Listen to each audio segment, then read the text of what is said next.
The BBC has obtained evidence that the Taliban are driving hundreds of families from the Shia Hazara minority community out of their villages in the province of Daikundi in central Afghanistan. When the Taliban were last in power in the 1990s, they were known to target and persecute ethnic and religious minorities, especially the Hazaras. This follows an Amnesty International report that 13 members of the Hazara community were killed by the Taliban in the past month. Here's my special report.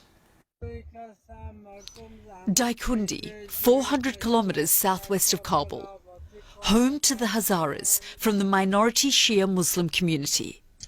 This is the home of Mohammed, a farmer who says this house has been in his family for generations. Now he's being told by his new Taliban rulers that he and his family of 8 must leave. Mohammed refused, so they began to destroy his home.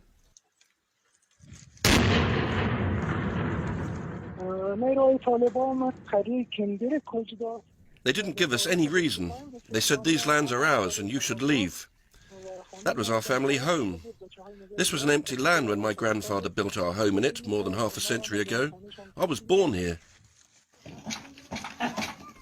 More than 4,000 people from Daikundi are now displaced. This is the only thing I took from our home, a piece of cloth. I'm here with my children and grandchildren. Since the Taliban takeover of Afghanistan, Hazaras have been living in fear.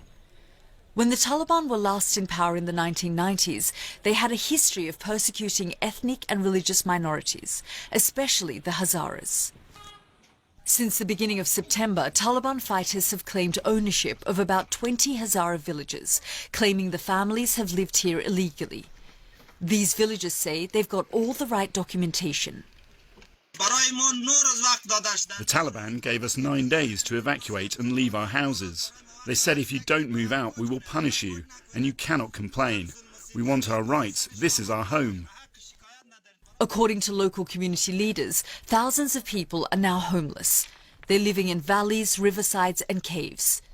They've lost not just their homes, but farms, animals and their annual products. When a community leader asked a Taliban official where he should seek shelter during the coming winter season, he responded, hell. The Taliban deny that they're targeting this community. They've also rejected Amnesty International's recent investigation. They sent us this video response. This report is one-sided, and we call to all international organisations to come and conduct a proper investigation in the field. This is not an acceptable conclusion. The investigation was not transparent.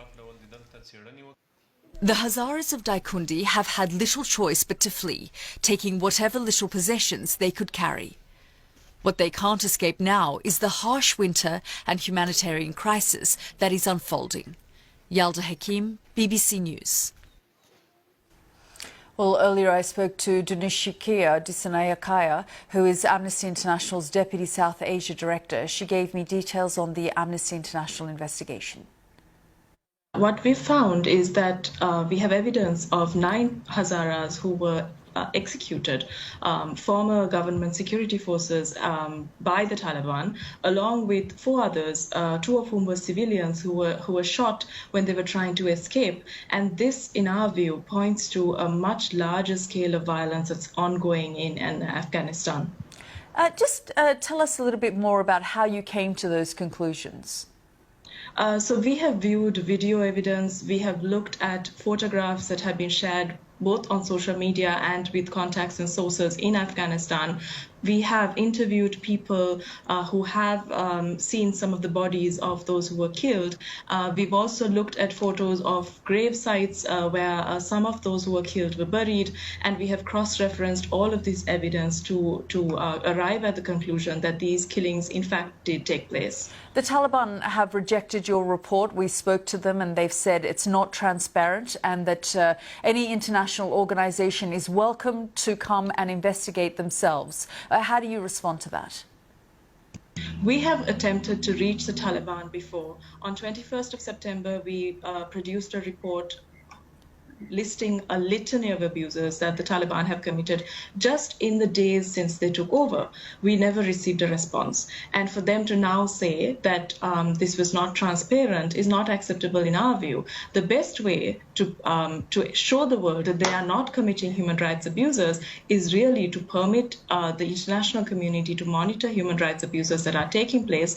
And we have been urging the international community through the UN Human Rights Council, through the UN Security Council, to set up an independent fact-finding mission that can do just that. That was Amnesty International South Asia director there. Well, I'm joined now by a 19-year-old woman from the Hazara community who escaped Afghanistan and has now made it to Doha. We're keeping her identity anonymous for her own protection. Thank you very much for joining us here on the programme. We've just done this special report on the Hazara community. You, of course, are from that community. What's your reaction when you hear about these evictions and also about the killing of these 13 people from the Hazara minority community? You're welcome. Actually, what my reaction could be really, because it's not the first time that I'm hearing it. It's like this is only 13 has been reported, and I know that there's hundreds that has not been reported. Like these are happening all day, and we are hearing it from every little girl, every little boy that they are saying, I saw that man killed that woman, I saw he hit that one, I saw he did that, I saw too many things that we're hearing it, and we eyewitness it, I'm myself. So it's really heartbreaking, and I can't even know why they're doing it. Can you help our audiences understand why the Hazara community have been targeted in the past and why they continue to be targeted today? Because, as you may know, Hazara means like different face structure, different language, and different religion according to Taliban.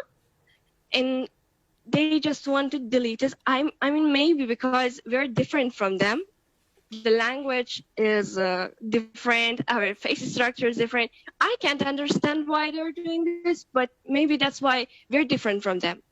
And we're trying to be better. We're trying to get big. We're trying to be successful. We're trying to make our country. And maybe that's the reason. You've left Afghanistan now, but you have many friends and family back in the country. How concerned are you about them? I feel safe for now, but being honest, I still feel pain in my heart for my friends, for my classmates, for my teachers who were with me, who were teachers for me, who kindly playing soccer with me, taught me how to climb, and I feel insecure for them.